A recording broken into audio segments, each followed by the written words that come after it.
Rueanna Haynes. I work with Climate Analytics. It's a not-for-profit think tank with headquarters in Berlin.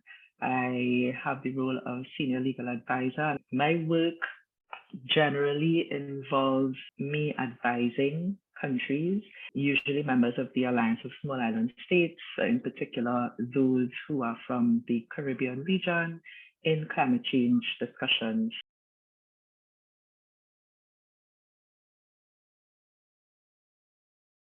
Climate justice, I think, is the haute courant term now, coming out of the global experience of the pandemic last year, the Black Lives Matter movement, the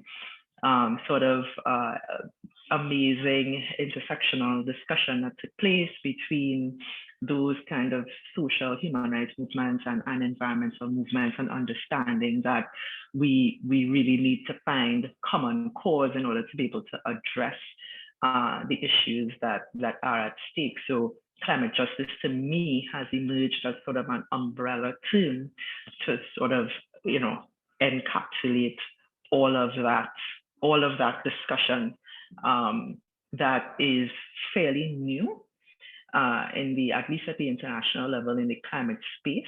Whereas some larger developing countries were very focused on the idea of equity, which itself does raise some climate justice dimensions.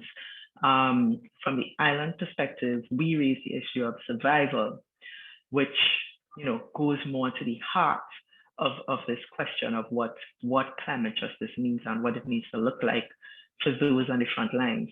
In terms of the current discussion, this is playing out more along the lines of a renewed sort of energy for the discussion of the intersection between climate change and human rights. And as always, more or less in the discussion around loss and damage.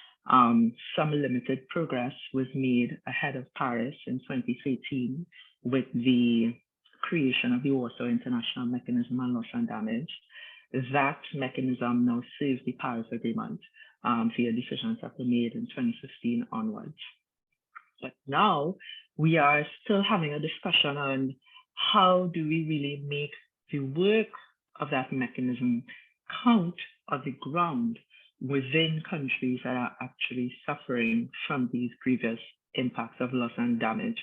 How do we resource that work so that it actually delivers?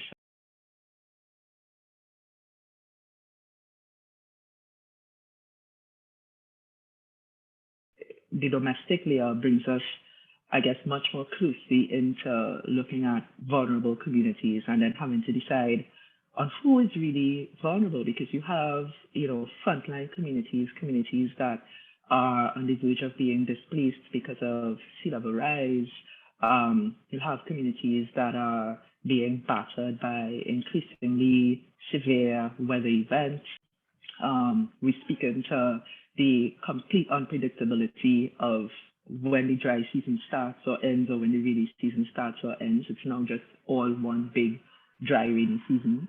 So the impact that has on agriculture and those who are vulnerable because their livelihoods rely on that particular area. But then we also speaking about, I guess, communities that are on the front line because of actions governments are taking to address the climate issues. So this question of just transition, and which many see as being the heart of the climate justice discussion. But there are lots of questions around that because with so many different types of vulnerabilities and so many different communities that may be vulnerable, and the human rights aspect of it as well, the role of environmental defenders and their issues as well.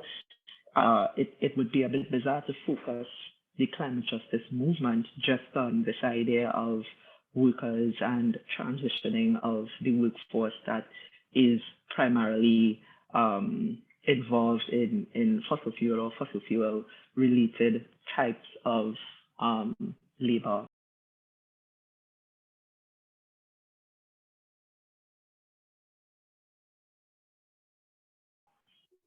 I don't know if there's enough work being done conceptually to sort of weave all of these strands together into a coherent regional approach that can address the fact that we are all highly vulnerable states, but then also the fact that our governments still have a responsibility for being able to address the needs of the vulnerable within their own societies. And that takes into account that those needs sometimes will conflict.